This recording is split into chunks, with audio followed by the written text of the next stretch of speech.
Now, let me have the privilege and honor to invite His Excellency Sri Narendra Modi, Prime Minister of India, to deliver his address.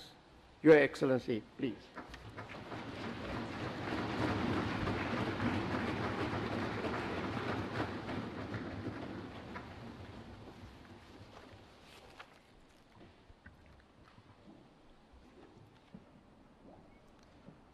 Honorable Speaker of Parliament, Mr. Chamal Rajpaksha ji, Honorable Prime Minister of Sri Lanka, Shriman Ranil Wickremesinghe ji, Honorable Leader of the Opposition, Mr. Nimal Siripala de Silva, Honorable Members of Parliament, distinguished guests, I am truly delighted to visit Sri Lanka, a land of beauty, culture, and friendship. I am deeply honored to be in this Parliament. I am conscious of its rich history. This Parliament represents one of Asia's oldest democracies and one of its most vibrant. Long before many others in the world, Sri Lanka gave every individual a vote and voice. To the people of Sri Lanka, Ayubowan, Vanakkam, I bring the greetings of 1.25 billion friends and millions of fans of Sri Lanka cricket. I bring the blessings from the land of Bodh Gaya to the land of Anuradhapura. I stand here in respect of our shared heritage and in commitment to our shared future. Last May, when I took the oath of office, I was honored by the presence of South Asian leaders at the ceremony. Their presence was celebration of democracy's march in our region.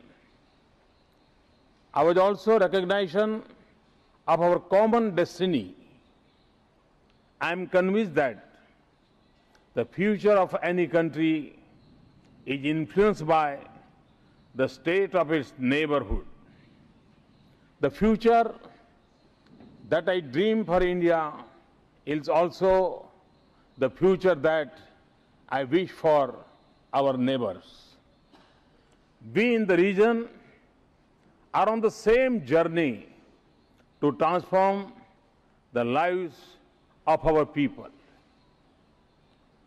Our path will be easier, the journey quicker, and destination nearer when we walk step in step.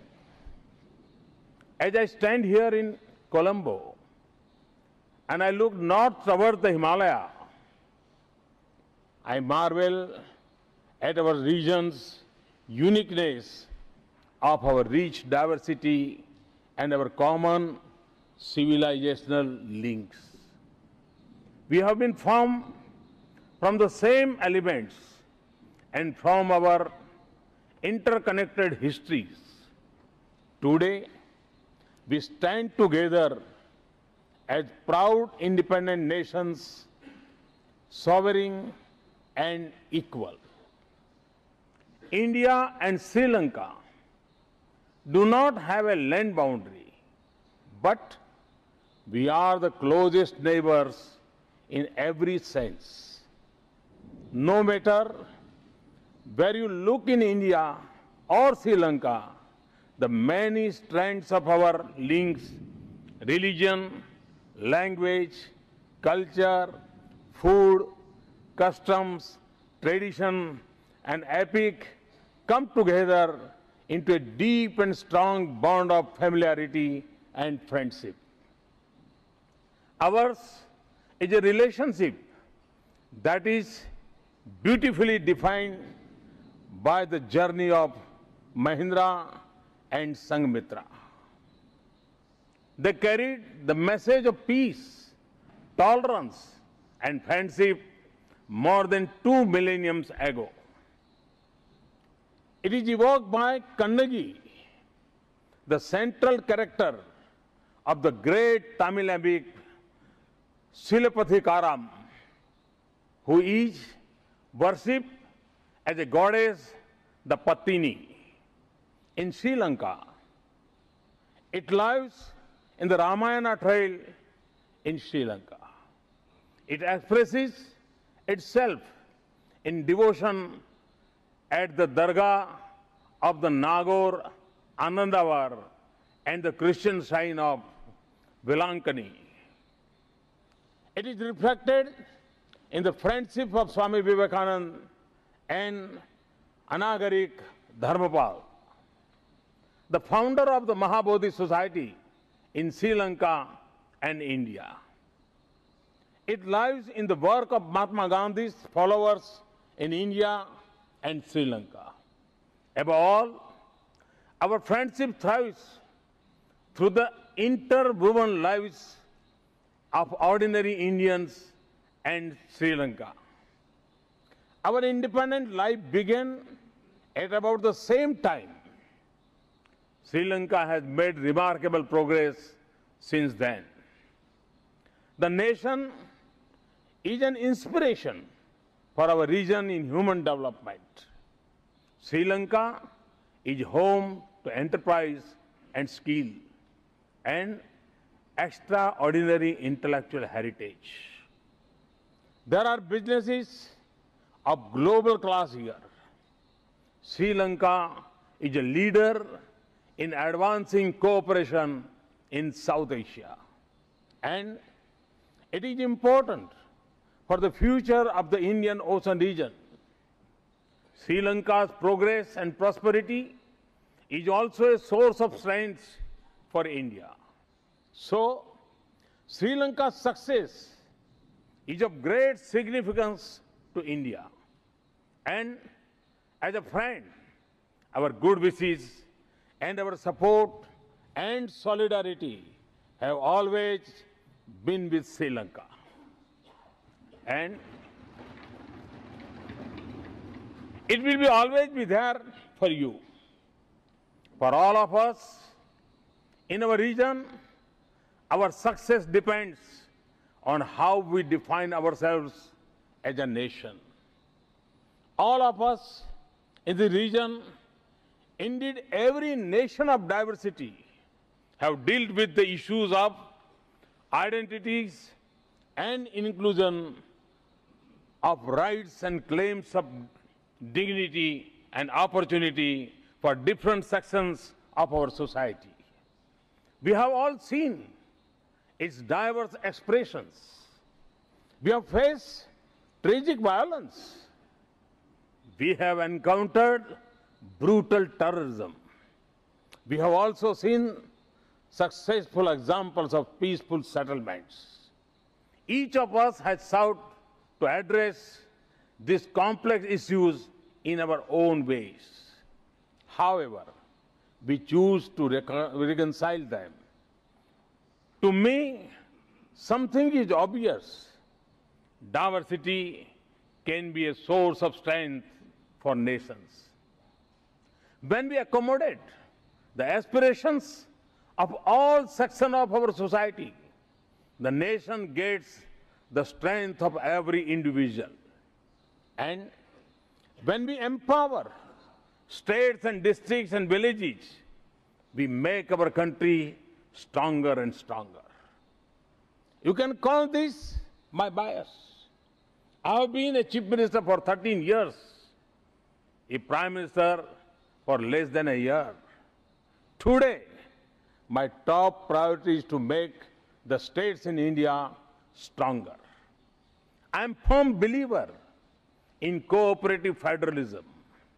So, we are developing more power and more resources to the states, and we are making them formal partners in national decision-making processes. Sri Lanka has lived through decades of a tragic violence and conflict.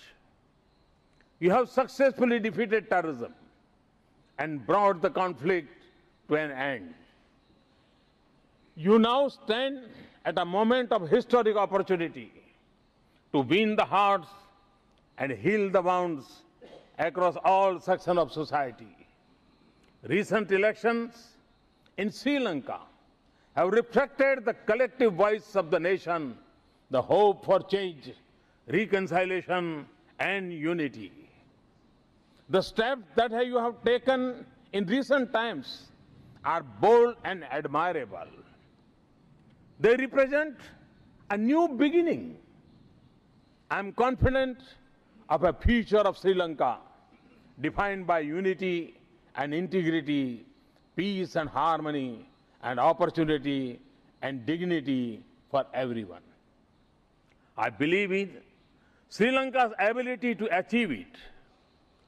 It is rooted in our common civilizational heritage.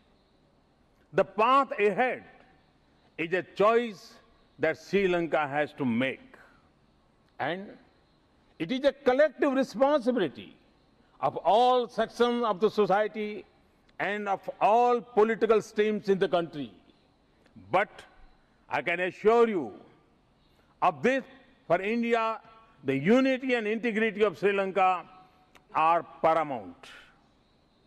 It is rooted in our interests. It stems from our own fundamental beliefs in this principle.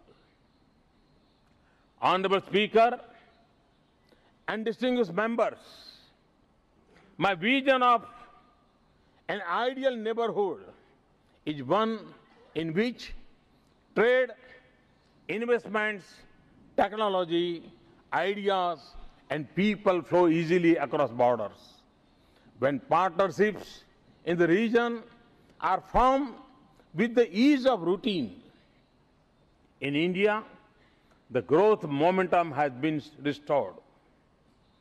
India has become the fastest growing major economy in the world. The world sees India as the new frontier of economic opportunity. But our neighbors should have the first claim on India. And I again repeat, the first claim on India is to our neighbors, to Sri Lanka. I'll be happy if India serves as a catalyst in the progress of our neighbors. In our region, Sri Lanka has the potential to be our strongest economic partner. We will work with you to address your concerns, to boost trade and make it more balanced. India's trade environment is becoming more and more open. Sri Lanka should not fall behind others in this competitive world.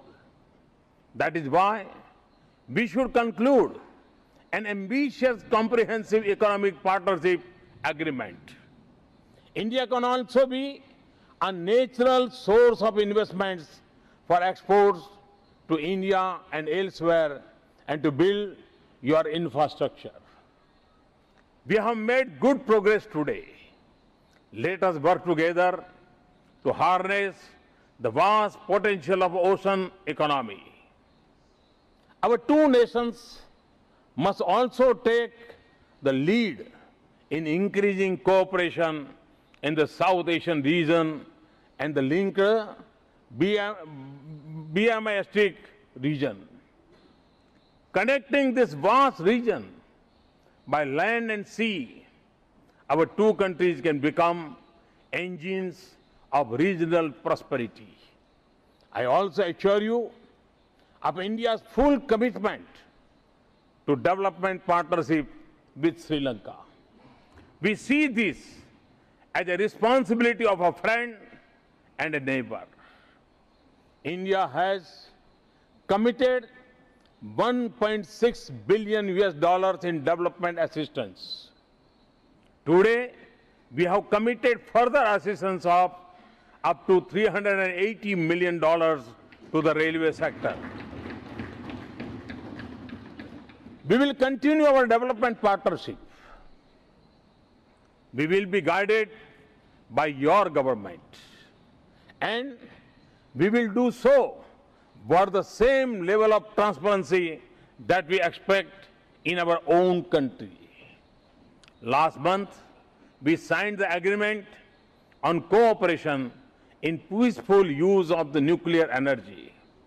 More than anywhere else in the region, I see enormous potential to expand cooperation with Sri Lanka in areas like agriculture, education, health, science and technology, and space.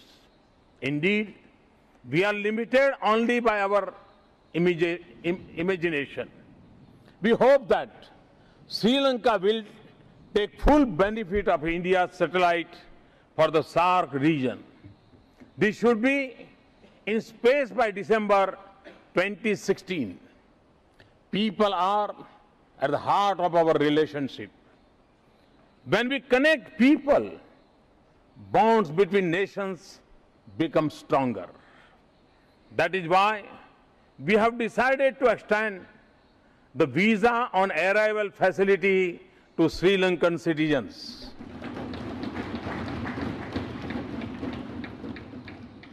We will also increase connectivity between our countries. We will strengthen ties of culture and religion. Last month, we announced reduction in fees for Sri Lankan nationals visiting National Museum in Delhi to see the Kapilavastu relics. We will bring our shared Buddhist heritage closer to you through an exhibition. Together, we will develop our Buddhist and Ramayana trails. My birthplace, Vadnagar, was an international center of Buddhist learning in ancient times. Excavations have revealed a hostel for 2,000 students in plan to redevelop the center. Mr. Speaker, a future of prosperity requires a strong foundation of security for our countries and peace and stability in the region.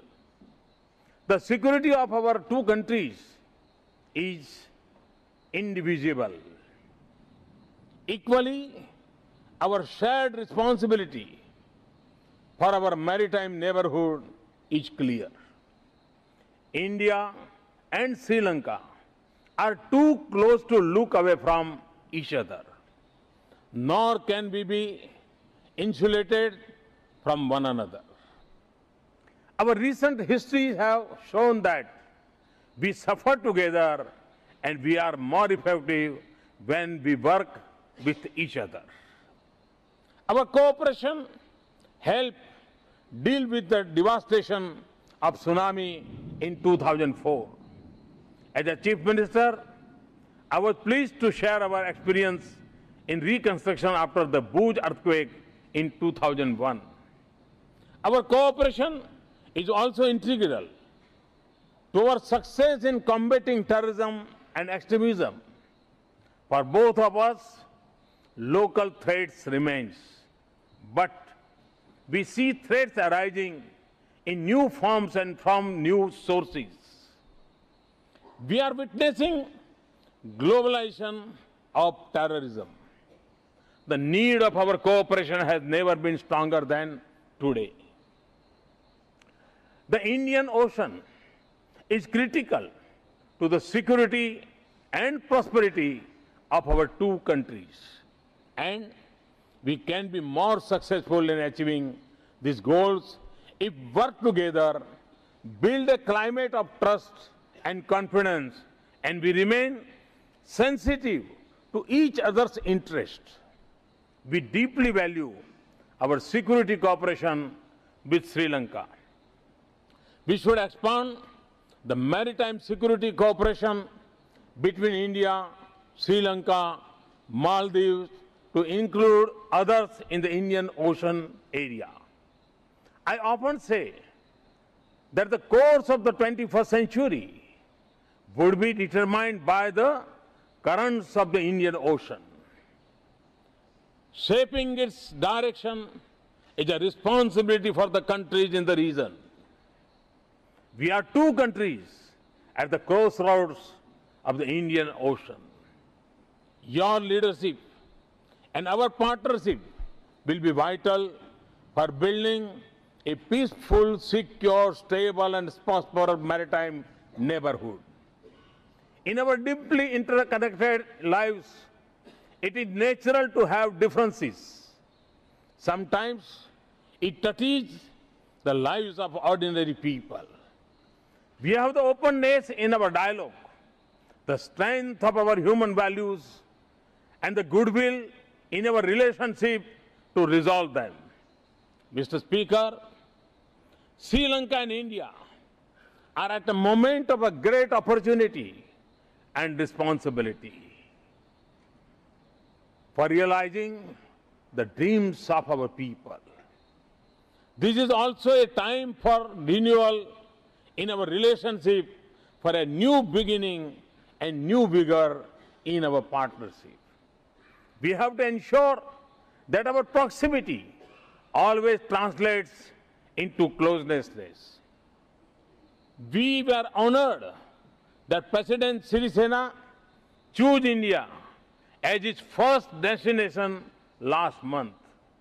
I am honored to be his first guest here. This is how it should be between neighbors. Tomorrow, we'll go to Talaimannar to flag off the train to Madhu Road. This is part of the old India-Lanka rail link. I recall the lines of a famous song, Sindhu Nidyani Misai, composed by the greatest nationalist poet Subramaniam Bharati in the early 20th century. Singala Tiva Kin Vakyanora Palam Ammai Pom. We shall construct a bridge of Sri Lanka. I have come with the hope of building this bridge. A bridge that resets and strong pillars of our shared inheritance of shared values and vision of mutual support and solidarity, of friendly exchanges and productive cooperation, and above all, belief in each other and our shared destiny. Thank you once again for the honor to be with you. Thank you very much. Thanks a lot. Thank you, Excellency.